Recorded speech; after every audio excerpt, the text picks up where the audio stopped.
Bawat TechVoc graduate, world class. Yan po ang tatak TESDA. Ikaw ba ay isa sa kanila? Ikwento mo naman sa amin ang iyong storya. Ako si Romelda S. Paguyo. Nagtapos ako ng hairdressing sa Southern Isabela College of Arts and Trade o SICAT TESDA noong 2007. Bagamat ako ay nagtapos ng kursong accountancy sa University of Santo Tomas, inais kong mag-aral ng kursong vocational upang magkaroon ng kahusayan at kaalaman at nang magabayan ang paglaki ng aking dalawang anak at upang matulungan ko din ang asawa ko sa paghahanap buhay. Noon, ako ay plain housewife.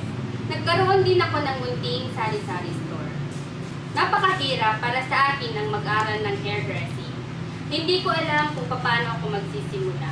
Kasama ko pa noon ang aking mga anak sa school, pero pinagbuti ko ang pag-aaral.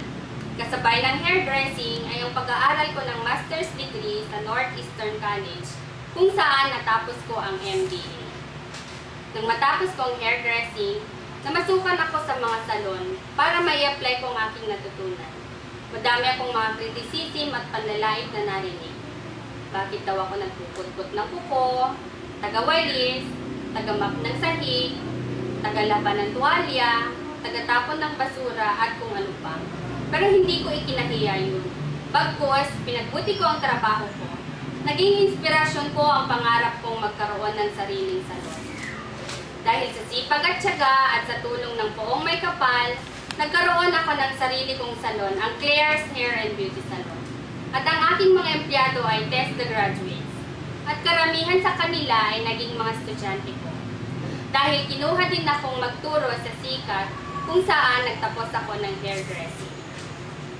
Naging national awardee first runner-up ako ng idol ng TESDA Search noong 2011. Ngayon, ay madalas akong kunin bilang guest speaker sa mga school programs, layuning makapagbigay ng inspirasyon sa mga mag-aaral.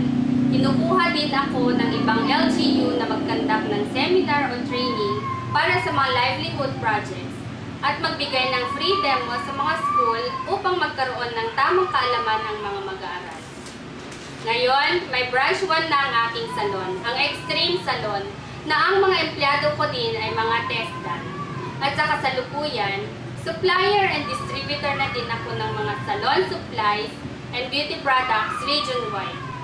Nang dahil sa pag-aaral ko sa TESDA, na bagong katayuan ko sa buhay. Pangarap kong makapag-branch pa ng marami upang makapagbigay trabaho, lalong-lalo na sa mga kapwa ko TESDA graduates. At pangarap ko ding makapagpatay ng training center para mas lumawak ang kaalaman ng mga hairdresser. Ako si Romelda Paguyo!